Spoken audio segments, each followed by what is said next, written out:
ఏపీలో కాపు ఉద్యమం మరోసారి కాకరేపనుందా? పరిస్థితులు చూస్తుంటే అవునని అనిపిస్తోంది.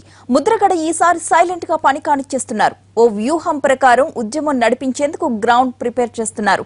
గతంలో జరిగిన లోటుపాట్లను సరిచేసుకుంటూ రిజర్వేషన్లు సాధించేందుకు సిద్ధమవుతున్నట్లు కనిపిస్తోంది.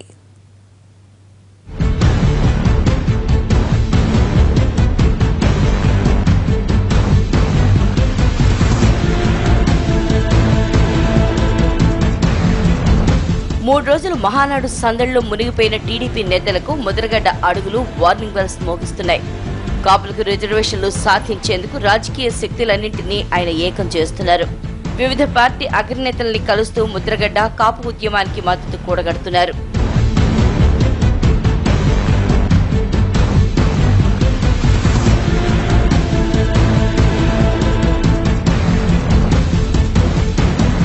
హైదరాబాద్ వచ్చిన కాపు ఉద్యమ నేత ముద్రగడ పద్మనాభం ఒక ప్లాన్ ప్రకారం రాజకీయ నేతల్ని కలుసుకుంటున్నారు. ముందుగా కాంగ్రెస్ నేతల్ని కలిసిన ఆయన ఆ తర్వాత మిగతా పార్టీల నేతలతో సమావేశమవుతున్నారు.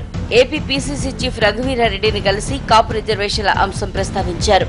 రాష్ట్ర స్థాయిలోనే కాదు పార్లమెంట్లోనూ కాంగ్రెస్ మద్దతు ఉంటుందనే హామీ అందుకున్నారు. మెగాస్టార్ చిరంజీవిని కలిసి మద్దతు కూడగట్టారు.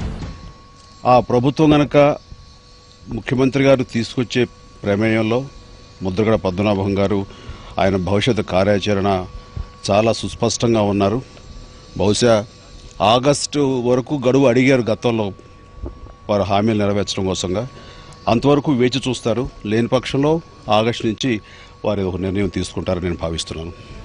వరుస మీటింగులతో ముద్రగడ పద్మనాభం టీడీపీ నేతల్లో గుబులు పుట్టిస్తున్నారు. హైదరాబాద్కు రాకమునిపే ఆయన అమలాపురంలో హర్షకుమార్తో భేటీ అయ్యారు. హైదరాబాద్లోనూ వరుసగా నేతలతో సమావేశమవుతున్నారు.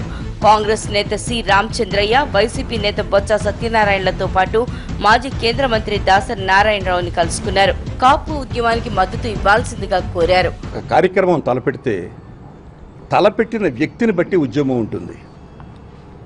తలపెట్టిన వ్యక్తి ముద్రగడ పద్మనాభం గారు. ఆయన నిజాయితీ గురించి మనిషిని కోసిన ప్రతి రక్తంలోనూ నిజాయితీ కనిపిస్తుంది. ఇది అందరికీ తెలుసు. మిగతా పార్టీల వాళ్ళకు కూడా తెలుసు, ప్రతిపక్షాలకు కూడా తెలుసు, ప్రజలకు కూడా తెలుసు. కాబట్టి అంత నిజాయితీపరుడు ఈ కార్యక్రమాన్ని ప్రారంభించారు. కాబట్టి ఇది నిజాయితీ కలిగిన ఉద్యమం. దానికి సపోర్ట్ ఇవ్వాల్సిన బాధ్యత మా మీద ఉంది.